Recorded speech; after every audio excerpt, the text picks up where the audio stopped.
This is Judge Joe Brown, and we're listening to We All Be News. News-free Dixie for the 21st century. Hello. I'm Myrtle. Hi. How are you, darling?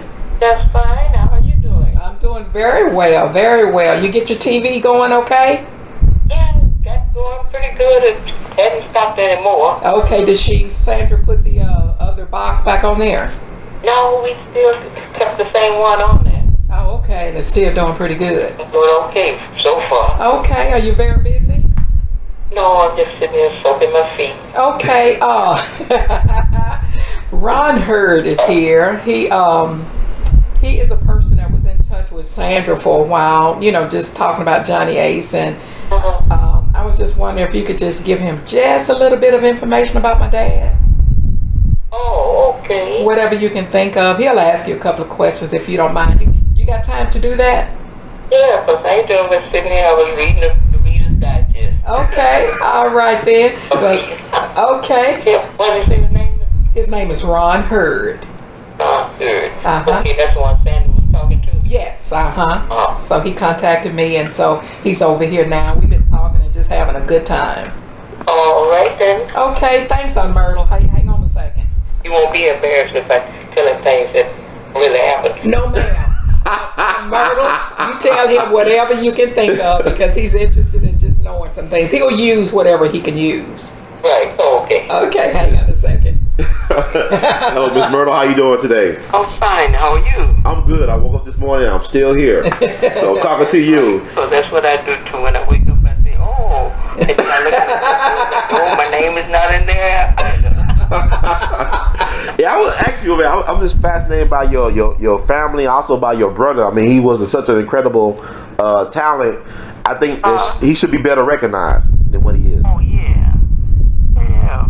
Well, what is it that can help you with? I want to know, how was it to be the sister of Johnny Ace or John Alexander? I was the oldest sister, and oldest of the 10 living. And so he was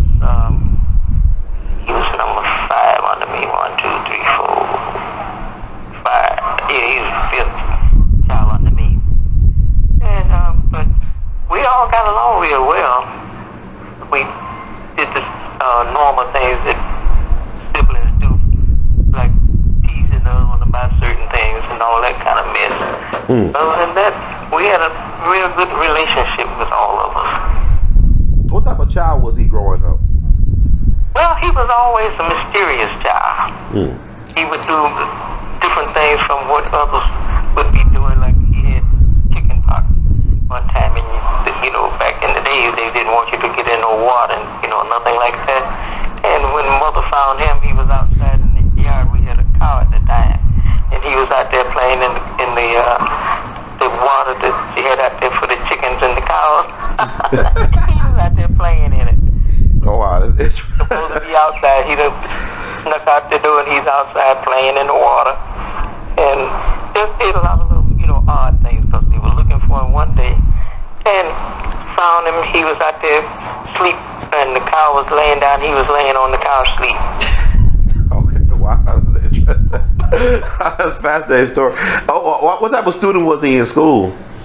Well, I don't think he was such a good student in school, because he barely made it to, let me see, did he finally finish high school? I don't know if he finished or not, but I know he made it through high school, but he just didn't like school for nothing. That wasn't one of his specialties. So, but other than that, he was, you know, pretty normal. Just, you know, would do exciting things. Out when one time that was after he got grown. He didn't come home for a few days, and my mother was wondering where it was. You know, and she was looking for him, and we hadn't seen him. And I happened to go down Beale Street, and they were having the circus had come to town. And I saw him moving, and I just come straight home to tell Mother. I said, "Well, I found him. He's down at the circus. I guess he's one of the clowns down there." But other than that, everything else, he, you know, just ventured out on his own. So where did he get this ability to his musical talent? Where did that come from, in your opinion? Well, that came from my mother. She was always practicing on the piano. That was her main thing. She never professionally did too much playing other than she would always practice. Whenever we heard her practicing on the piano, we knew that she was getting ready to have another baby. Oh, okay. And 10 of y'all, okay, it's interesting. This is very prolific. Actually, it's like, were y'all allowed to play secular music in the home? Cause I know your father was a preacher or minister. Yeah, he was a Baptist minister, and, but we grew up in the Methodist church. Because my mother was a Methodist when he married her, and he told her she could stay at her church or go with him. So she stayed at her church, and naturally, we went with her most of the time because his churches were over in Arkansas, and we lived here in Memphis. Really couldn't, travel to Arkansas with him, so we went to the Methodist church, and we went there for, so it's still in business, AAME church. So that was the main part of the part, but Junior just wanted to do it his thing, whatever he wanted to do. He just venture out there and do it. That sounds interesting. Were y'all allowed to play music in the home, like popular music? No. Okay. So how was he able to practice these songs? We could only practice church songs. Now he would, when my mother would always go on Mondays to pay the bills for the family, for the house or household, whatever you call it. But anyway, she would leave home, and when she would leave, he would get on the piano, and that's when he would start playing. That's how we found out he knew how to play. Playing it, he would be playing the blues. And so then the man next door to us was real nosy, and he would tell mother when she come back, oh, they had the house rocking while you were gone. And we called him the nosy neighbor because he was busy telling on us, but we'd act like we didn't know nothing about it. Well, he paid y'all a compliment too. It was rocking, right? He didn't call the cops or nothing like that. He didn't call the cops or nothing like that because they didn't do that back then. Fell on you. I heard that. If you gonna get a whooping, but we didn't get no whooping for that. Somebody just, were y'all concerned about Johnny? I mean, I know Junior, he went his own way. Were y'all concerned about him when he became grown in terms of his career aspirations? Well, not really, because we figured he knew what he was doing, and we just didn't bother. Just let him go on and do his own thing, and that's what he did. And he did his own thing, because when he first got started with the music, he got picked up on the highway with some old man. They were picking up scrap off of the highway, and you weren't supposed to pick up stuff off at the highway at that time. But this old man knew it, but they had a truck, and they were picking up, I guess it was like iron and stuff that would be thrown on the side from cars or whatever. And he got put in jail. And that's when he got put in jail down in Hernando. And he was down there, and the white boy down there gave him a guitar. And then he started playing that guitar, and that's how we found out that he knew how to play a guitar. Everything he did it on his own. Wow, so he really had a gift. Yeah, he had a gift for, doing what he had to do. And that's what he would do. So he never had any music lessons at all, just picking up. No, he never had any. I had the music lessons and others, but he never had any. Not even voice lessons. No, voice was just something that we all had. So it was just the God-given talent. Wow, that's incredible. Can you recall the first time you heard your brother on the radio, or can you remember how it made you feel? Well, it really didn't matter too much, because at that time we were very, you just did what you did, and that was it. And we figured he was just doing something for a few days. It wouldn't last long, so forget that, because when B.B. King had him him. And King would call the house and wanted to know, where was he, because he, didn't show up for the practice or whatever they were doing. And if I answer the phone or whoever answered, they say, well, he's not here, and hang on up on him. So anyway, next thing we knew, BB didn't show up or something at the studio that day, they said, and so he was in there practicing by himself. And the man, whoever it was that was over WDIA at that time, heard him, and he said, well, look, you can go out on your own. You're doing okay, they said. So that's how he got started out, from starting off playing for B.B. King. Definitely, Bill Street, that's correct. Definitely. Now, I heard a story that the reason why he was chosen, like he got that spot to sing my song, was because Bobby Blue Band couldn't read at all.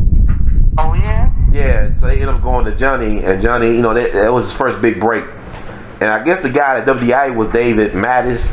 He started Duke Records, if I'm not mistaken. That Don Roby ended up taking over. Oh, I never did know that man. It was at the WDIA. Now, did Johnny have a radio show at WDIA too, or he just... No, I think he just only played, when he was playing for B.B. King. That was the only time I knew of him, being there. Let me ask you this. You ever thought of him as being like a big time music star? I mean, you ever thought he was famous, or because he was like the biggest black music act arguably in terms of R&B in his time. Right. So you never saw him as being famous?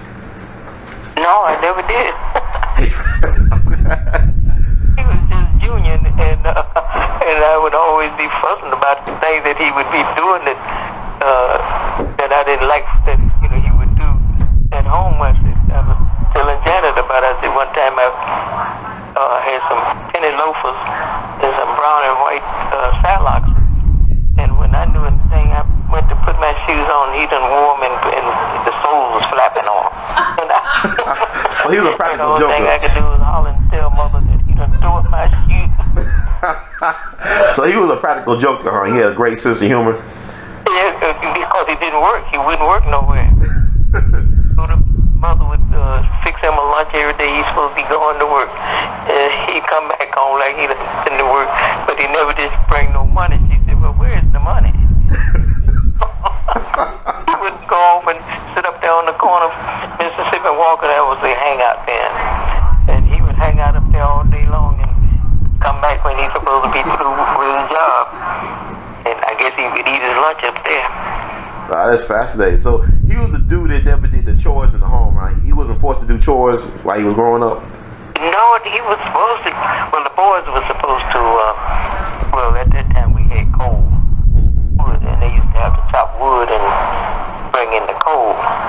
And the girls would wash the dishes and stuff in the house. But other than that, I don't know whether he did his part of it or not. I guess my older brother probably made him do some of it. Oh, wow. He was a card. He didn't stay with nothing too long before he'd be on to something else. Were you surprised he stayed with music as far as a profession for, I guess, almost 2 years? Were you surprised he stayed with that? I was surprised he stayed that long with it, because he never stayed on the job, I don't think, over a month. If he'd had a job somewhere, about a month time, he was through with that, on to something else. Because I really don't know what kind of jobs he ever had, that would say it was a job. But he's just, what is it, kind of like a loner, and he did his own thing, and that was it. Did you see him a lot the last 2 years of his life? Were you able to see him? No, I didn't see him, because I had left here and gone to Detroit. Okay. And the last time I saw him alive, he came to Detroit for, I think he was playing there in something, but I didn't even go to see him there. Wherever he went to play it. Oh, what? Because he was. My other brother was up there at that time, and William, we called him Bill, and he went down to find him, and he was living down John R, where most of the black people, you know, had hotels and stuff, and he was staying in a hotel down there. So Bill went down there to see him, but I didn't even go down there to see him, and I don't know where he was performing. All I know, he was in town performing. Did you ever go down on Bill Street to see him perform? Yeah, that was the only time I ever saw him, was when they had, what's the name of that ball they used to have down there? It was called, That's the Hippodrome, right? Was that the Hippodrome? I think it was the Hippodrome. Yeah, I think that was it. That was the only time I ever saw him perform. What'd you think about his performance? Oh, his performance was good. Mm. Yeah, because I was surprised how well he did, you know. But he was pretty good on it. And I know he could play the piano, you know, real well. Because he did that, you know, when we was at home, he would do that, you know, on the side when Mother wasn't home. Because my mother was a real religious person. She didn't like you to play popular music, and she didn't like you dancing. But my grandmother, she didn't care. She liked to hear all the different things. Okay. She let you dance and show her what you were doing, or how the dance was going, all that kind of stuff. Play the music, know it all. That's fascinating. About how you learn how to play the organ then? I like his organ playing too. Did he play that? Did he play for the church at all? No, he never did play for the church. Interesting. Because I played for the church, and he never did play for the church. I know a Myrtle could play. How you know? You learn something new every day. Yeah. How do you see it? Your niece didn't know you could play. Yeah, he knew I could play. No, he said he didn't know. I didn't know you could play. Oh, yeah, I used to play. I don't know most because I have in so many years now. I've forgotten how to. I know the scale, and that's about it. Yeah, I bet it'll come back to you. Yeah, once you start doing it. Yeah. Do you remember where you was at or what you were doing when you heard about your brother passing? Yeah, I was in Detroit, and they called me to tell me that he had passed. And I was thinking that they was calling me because my grandmother was sick at the time because she was still living. And I thought they was calling me to tell me about her. And they come talking about he was dead. I said, what? That's where we just took it, you know. Well, he done gone on. They said he had played Russian roulette and didn't win. So that was the end of that. Yeah. Did you ever think it was something to that story? I mean, were you ever questioning that story, the narrative that he played Russian roulette? You didn't suspect any other type of foul play? Or anybody in the family? No, they never did, because my father had a lawyer down there that was supposed to be looking into it, but doesn't ever really pan out, you know, to tell them anything that really happened. So the only thing we could do is just get their word for it. Because like in the first place, they said he had tried to gun on this other lady, Willie Mae Thornton, because she used to sing with him. And they said that he had the gun on her head first before he got to him. And I said, well, it's a blessing that he killed her. It's better he killed himself than her. So that was the way I took it. Did you ever know him to play with guns or have a gun? No, I never did, because my father had the gun. The only one that stole the gun out of the house was my oldest brother. Stole the gun out and went up in the Ace Theater up there on Mississippi and Walk at that time, and shot up in the theater, and he got put in jail for that. Never known Junior to, you know, even have a gun. Right. My understanding is that he would normally keep it empty, or he knew where the bullet was in the chamber at all times. That's why I was kind of, suspicious about could there have been some foul play involved. Oh yeah, I don't know, but that's what they, were saying, that this one bullet was put in there. I said, well, the only thing I said, well, the dummy should have known. He didn't know where the bullet was when he was in the chamber. I guess you're right. I mean, but I don't know if he was. I think he was drinking. I don't know if he was drinking. That kind of could compromise your judgment too. Right. I figured he probably had started drinking, but I don't remember him, being a drinker like my other brothers. He was always on the mild side, so I don't know whether how much he drank or what. So you think that is this a lifestyle, like the entertainment life, like that got to him or something? Like he was just. That's what I think, and I think maybe he had gotten a hold of some dope or something down there too. So I don't know what my theory on it. Well, actually, how was the funeral? I mean, I know it was a funeral. I don't mean how was it, but like, can you describe how the funeral was? It was, it was quite a few. It was a lot of people there because they had at the cathedral at that time. The Methodist Church owned that. What was the name of that? Claiborne. The Claiborne Temple, and that's where they had the funeral there because our church was Bethel AME Church is a very small church, and so they knew they wouldn't be able to, have it there. They had it at this place, but it was, well, it wasn't an emotional because our family's not an emotional family. Because when something happens, my grandmother always told us, when the people die, rejoice. She said, when they're born, then you cry.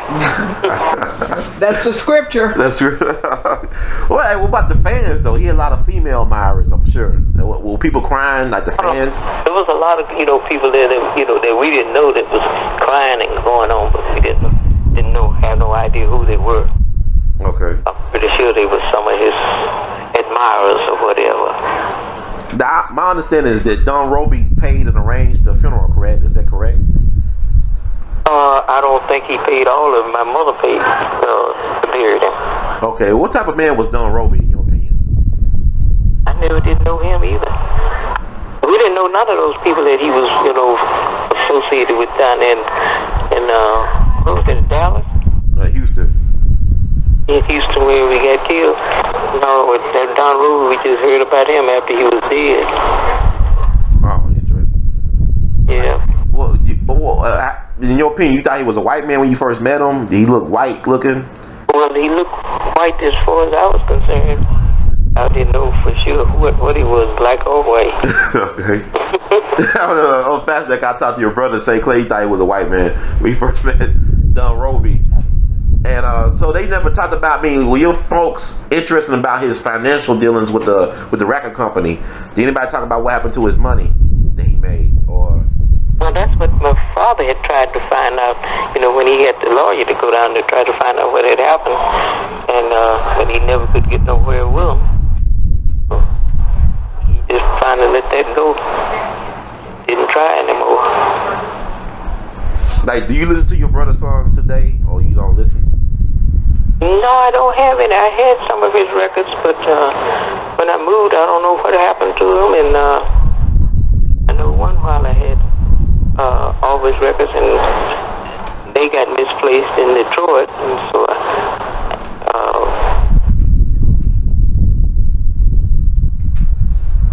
he was supposed to get me another one, but he never did get it yet, so I don't have one. What was like the family reaction to Olivia Gibbs, the woman that was on his lap when he shot himself? According to the reports, what was the family reaction to her? They didn't know anything about it, so nobody had no reactions, toward her. Did she explain herself to the family at all, or she didn't? Oh, I don't think she explained nothing. I think she said she was his girlfriend or something. But I don't know if she told that to my mother or who. But I don't remember them saying anything about, talking to the family. Okay. I knew you said girlfriend, even though he was still married. Yeah, as far as we were concerned, he was married. Okay. Yep. So we didn't know nothing about this. And I know he had sent money to my mother that Christmas for his to her, but she took the money and gave it to his wife, for the kids. She said, because she said, I don't know why he would just send it to me and not send nothing for the kids. And so she gave it, money to him, to his wife. Wow. Her. It's like this year will be like would this be like the 60th, or would it be? Yeah, 60th. It'll be the 60th anniversary of your brother passing year, which is incredible. The time go by real fast. It really does. So what are your thoughts about him now? I mean, in hindsight, now 60 years since he passed. What are your thoughts about your brother? My only thoughts were that if he'd taken more pain, with his family, maybe he could have gone a little further in life instead of, getting out there with other people and to them. But, when he got out there, see, he didn't have nothing to do with nobody that I know of. Yeah, so. What do you think he would have stayed with the music? Yeah, I think he would stay with the music. You think how do you think his career would have went? I mean, he came up with B.B. King and Bobby Blue Bland. Right. And those guys, they did pretty well with themselves. So you think he would have been in that class of musician? Further than they were. He was further than they were when he died? In a sense, to me, he was better than they were. And I think if he'd lived, he probably would have gotten better than he probably would have gone out on other records rather than the blues. Yeah, I know. Me and your niece was talking about how really, his records are still sophisticated. Like, it's got jazz a little bit. It's not just blues. It's really sophisticated. Right. It's really he was very he understood some things, and he's like they could teach you some things in school, and there's some things they can't teach you. Like his timing. I had a chance to talk to Charles Lloyd, the great jazz musician. He used to play behind your father. I got him on tape. And I asked him about, Johnny Ace, what were his thoughts about playing with Johnny Ace. He said he learned a lot about quantum physics playing behind your brother. He learned about timing and space and stuff like that. That's a jazz musician telling me this. Oh, okay. He learned that about just playing behind your brother. Timing and whatnot. It just some things you can't learn. But I just thought Johnny was interesting because I think he brought, what was to come. Like, if it wasn't for him, there would be no Sam Cooks, no Jackie Wilsons, no James Brown in terms of that last album or song he did, Pledging My Love. Right. The white folks couldn't cover it. They couldn't come up with a better copy. They had to go with the original because back in those days, they'll take a black artist song and they'll cover it. And, Pat Boone with Little Richard, all that stuff. But your brother really set the precedent for the things to come.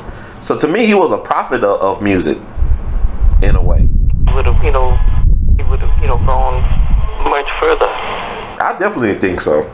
But he still should be in the Hall of Fame, though. The Rock and Roll Hall. Are you disappointed? Think about the people that opened up for your brother, like Little Richard, like B.B. King, like Bobby Blue Bland. These guys are in the Hall of Fame.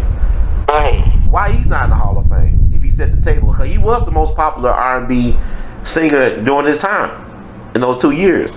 Only thing I remember when he went to the Apollo, he was saying, that he had broke a record because people didn't get to the Apollo that often. Wow. But he's in the Apollo Hall of Fame? Yeah, the Apollo Theater in New York. Yeah, is he in the Hall of Fame there? I don't know if he's there or not.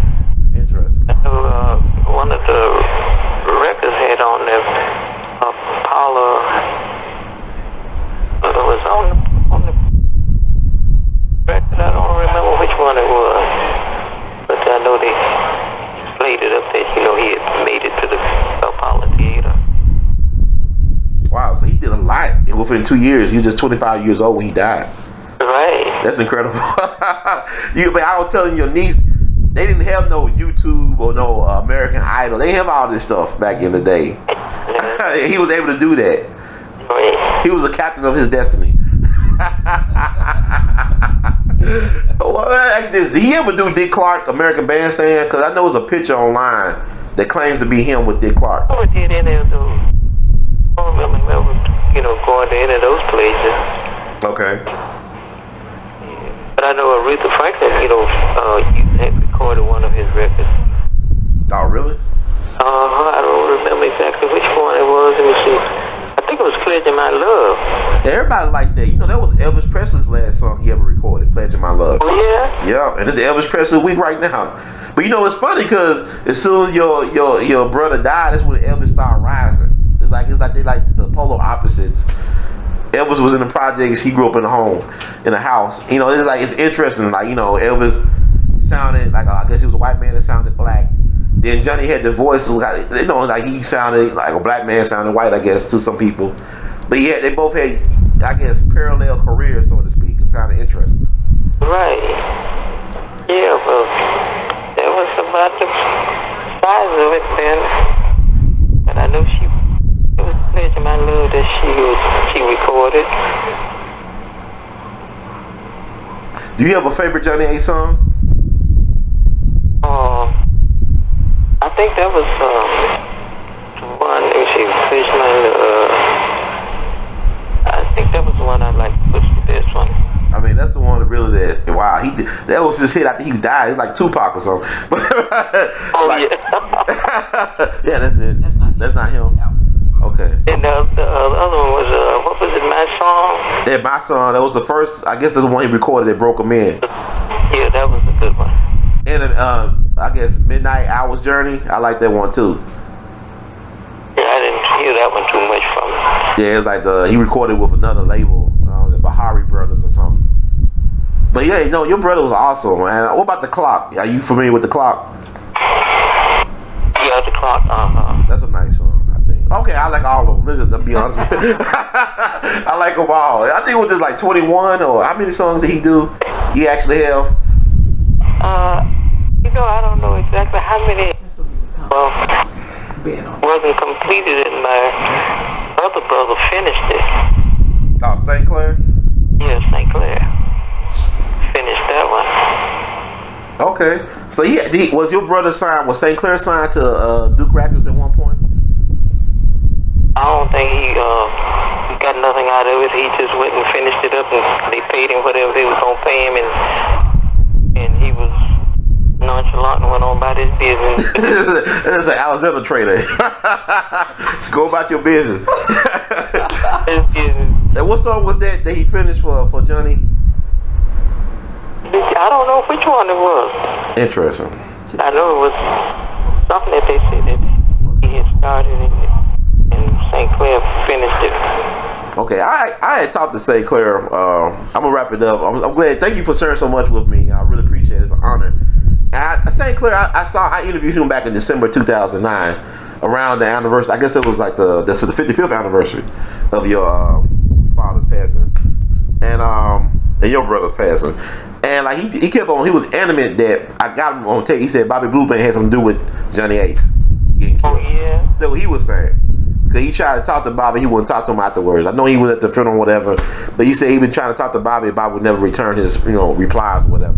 So you feel like that Bobby Blue Band had something to do with it, but I don't know. Oh yeah. I don't know either. I just say we'll never know. That's something we'll never know. But he believed it though. That's all I gotta say. But like, you got any last words with me on it? I really enjoyed this. Thank you so much. You have any closing thoughts you want to share? No, that's about it, I guess. All right, Miss Myrtle. I thank you so much. In the words of Duke Ellington, we love you madly. Thank you so much. Okay, thank you for having me. No problem. Thank you, Aunt Myrtle. You're so sweet. How are you feeling? He didn't wear you out, did he? Yeah, I'm sorry. Yeah. That's he really tired. That's he sold me for real. Okay, well, I won't hold you any longer. You call me if you need me. Yeah, all right, I sure will. Okay, I love you. Okay, I love you too. Bye-bye. All right, bye-bye. She's so sweet. That's awesome, man. That's awesome. Man, she's almost 90 years old. It and she got sharp. Don't tell me out.